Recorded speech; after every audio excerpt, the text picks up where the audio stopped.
வாராகி நமஸ்துதே. வணக்கம். இந்த பதிவில் குரு கேது கிரக சேர்க்கைக்கான பலன்களையும் பரிகார ஸ்தலத்தையும் பார்க்கலாம். குரு கேது சேர்க்கைக்கான பரிகார ஸ்தலமான ஹரித்ரா கணபதி ஆலயத்தை நீங்கள் இந்த வீடியோவில் பார்த்துக்கிட்டு இருக்கீங்க. இந்த ஆலயம் தஞ்சாவூரில் பிள்ளையார்பட்டி என்ற இடத்துல அமைஞ்சிருக்கு. இந்த ஆலயத்தோட வரலாற்று பின்னணியை இனி பார்ப்போம். ராஜராஜ சோழன் புதுக்கோட்டை சித்தனவாசலில் இருந்து தஞ்சாவூர் பெரிய கோயிலுக்கு சிலைகள் செய்து எடுத்துகிட்டு வரும் பொழுது பெரிய கோயிலில் வைக்க வேண்டிய விநாயகர் சிலை இந்த இடத்துல பூமியில் இறங்கிய விநாயகர் சிலையை அப்புறப்படுத்த முடியலை. அதனால் அந்த விநாயகரை சுற்றி ஒரு ஆலயத்தை ராஜராஜ சோழன் அமைச்சிட்டாரு. பிள்ளையார் அமர்ந்த இடம் என்பதால் இந்த ஊரை பிள்ளையார்பட்டி என்று சொல்கிறாங்க. இந்த கணபதி 8 அடி உயரம் கொண்டவர். உடல் முழுவதும் நாகம் பின்னி பிணைந்த நிலையில் மிக பிரம்மாண்டமாக பக்தருக்கு காட்சி தருகிறாரு. தமிழ்நாட்டில் ஹரித்ரா கணபதியை மூலவராக கொண்ட ஒரே ஆலயம் இது மட்டும்தான். விநாயகர் பெருமான் 32 வடிவங்களில் அருள்பாலிக்கிறாரு. ஒவ்வொரு வடிவமும் ஒவ்வொரு பலனை தரும்.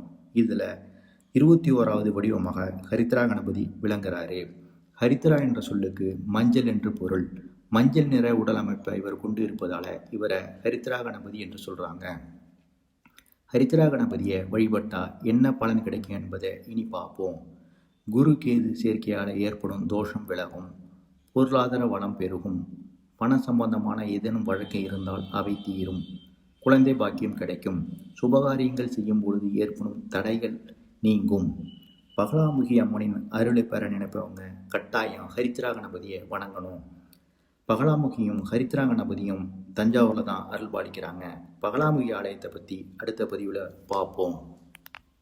குரு கேது கிரக சேர்க்கைக்கான பலனை இனி பார்ப்போம். குரு கிரகம் பெரும்பணம், கௌரவம், தங்கம், சுப நிகழ்ச்சி, குழந்தை பேறு, தெய்வீகம் உள்ளிட்ட அனைத்து விதமான சுபத்தன்மைக்கும் காரணமாக இருக்கிறார்.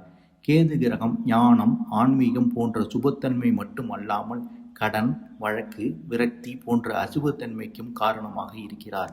இந்த 2 கிரகமும் ஒருவருடைய ஜாதகத்தில் சேர்ந்து இருந்தாலும் குரு கிரகத்துக்கு 5ஆம் இடம் அல்லது 9ஆம் இடத்தில் கேது கிரகம் இருந்தாலும் அது குரு கேது கிரக சேர்க்கையாக கருதப்படுகிறது. இந்த கிரக சேர்க்கை உள்ள நபர்களின் வாழ்க்கை தரம் எந்த நிலையில் இருந்தாலும் கண்டிப்பாக உயர்ந்தே தீரும். பக்தி ஞான மார்க்கத்தில் ஈடுபட செய்யும். சித்தர்கள் அல்லது ஞானிகளின் அருளாசியை இவர்கள் எளிதில் பெறுவார்கள். சித்தர்களின் காயத்ரி மந்திரம் இவர்களுக்கு சுலபமாக சித்திக்கும். கௌரவமான வாழ்க்கையை ஏற்படுத்தி தரும். இவர்களுக்கு கேட்டவுடன் கடன் எளிதில் கிடைக்கும். நகைக்கடை, நகை அடகு கடை வைத்திருக்கும் பெரும்பாலான நபர்களுக்கு இந்த கிரக சேர்க்கை இருக்கிறது. ஒவ்வொரு கிரக சேர்க்கையும் சுப பலனையும் அசுப பலனையும் இணைந்தே தரும். அதன்படி குரு கேது கிரக சேர்க்கையால் ஏற்படும் அசுப பலன்களை இனி பார்ப்போம். கௌரவ சம்பந்தப்பட்ட வழக்கு அல்லது பண சம்பந்தமான வழக்கில் சிக்க வைக்கும். சிலருக்கு குழந்தை பிறப்பில் தாமதத்தை ஏற்படுத்தும். தன் பெயரில் மட்டும் அல்லாமல் குடும்ப உறுப்பினர்களின் பெயரிலும் கடன் வாங்க வைத்து கடன் வலையில் சிக்க வைக்கும். சக்திக்கு மீறிய ஆடம்பர சுப நிகழ்ச்சியை ஏற்பாடு செய்ய வைத்து திண்டாட செய்ய வைக்கும். இந்த கிரக சேர்க்கை இருப்பவர்கள் சுபகாரியங்களை பிரம்மாண்டமாக செய்ய நினைக்கக்கூடாது. பிரசன்னம், உபாசனை பயிற்சி, ஜோதிட பயிற்சி மூலியமாக எல்லாருக்கும் எல்லா விதமான வளங்களும் கிடைக்க முயற்சி செய்து வருகிறோம்.